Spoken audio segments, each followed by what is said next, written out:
Water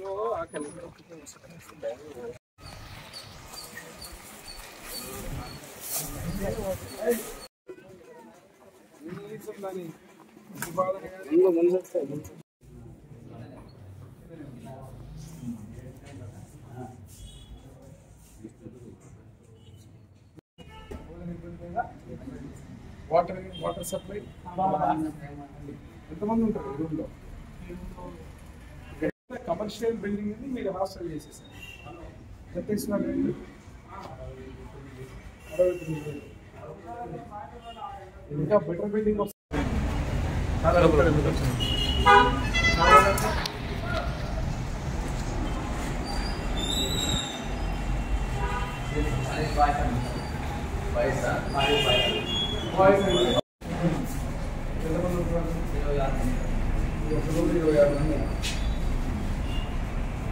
ఏ group ఉంటారు?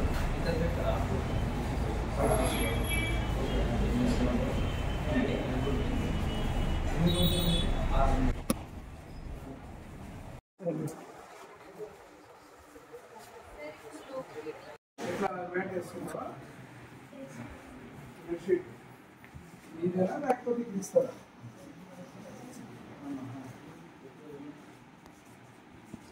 ఎంతమంది పడుకుంటారు రోజు? ఏ ఉంటుంది?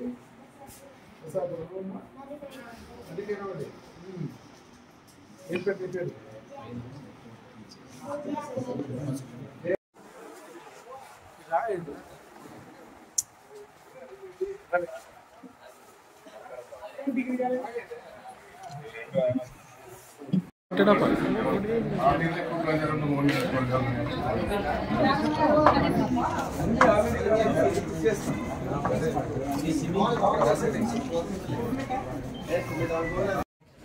ఈరోజు బీసీ హాస్టల్ని ఆకస్మికంగా తనిఖీ చేయడం జరిగింది. ఇక్కడికి వచ్చినప్పుడు ఏదైతే అధికారులు ఉన్నారో వారితో రివ్యూ చేస్తే ఎంత దారుణమైనటువంటి పరిస్థితులు అంటే, గత ప్రభుత్వంలో ఏ మాటలైతే ముఖ్యమంత్రి జగన్మోహన్ రెడ్డి నా బీసీలు, నా ఎస్సీలు, నా ఎస్టీలు అని చెప్పి ఊకదంపుడు ఉపన్యాసాలు ఇచ్చాడో, ఇక్కడ చూస్తే పరిస్థితి ప్రజలు బుద్ధి చెప్పారు. ఇప్పుడు ఎందుకంటే అది మాట్లాడకూడదు, కానీ గుర్తు చేయాలని చెబుతున్నా నేను. ఒక్కొక్క రూమ్లో దాదాపుగా 30 మంది పిల్లలు. ఆఖరికి పరిస్థితి ఏమిరా అంటే, ఇన్ఫ్రాస్ట్రక్చర్ అనేది, బిల్డింగ్ అనేది పక్కన పెడితే వాళ్లకు డైట్ ఛార్జెస్ డబ్బులు రాలేదు, జీతాలు సక్రమంగా లేవు.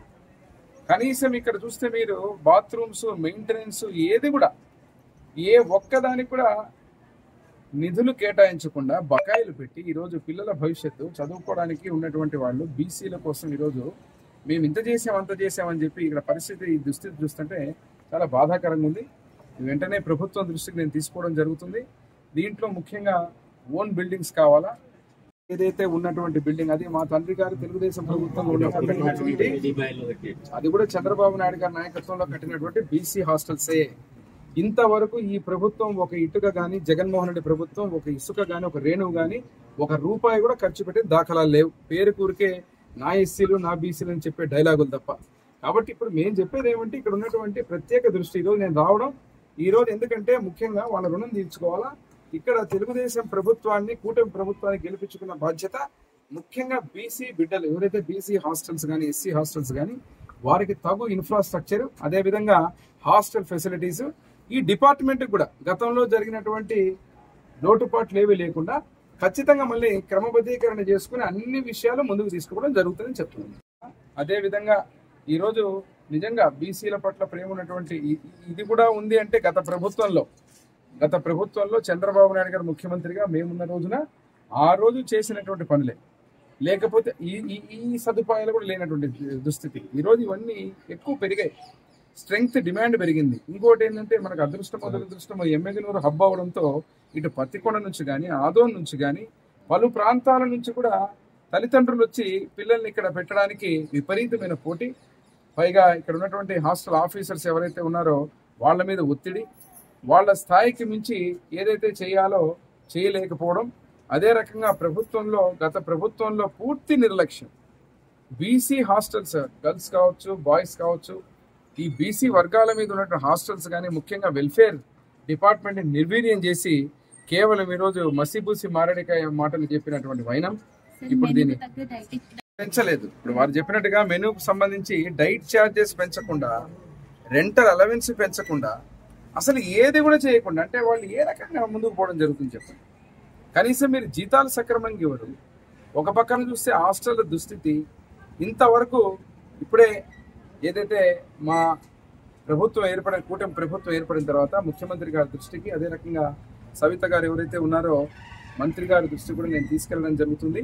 మొన్ననే చర్చ చేస్తూ మంత్రి గారు కూడా, మా లోకేష్ బాబు గారు, అదే రకంగా చంద్రబాబు నాయుడు గారు ప్రత్యేకంగా బీసీ హాస్టల్స్ మీద మీరు దృష్టి పెట్టండి. దాంట్లో భాగంగా ఎక్కడైతే ఉన్నటువంటి హాస్టల్స్ ఇన్ఫ్రాస్ట్రక్చర్ని కూడా ఇంప్రూవ్ చేయాలా, దీని మీద ఒక కార్యాచరణ కూడా చేస్తామని చెప్పడం జరుగుతుంది. నేను ఇక్కడ నుంచి మళ్ళీ ఇంకొక హాస్టల్ కూడా ఆకస్మికంగా వెళ్ళడం జరుగుతుంది.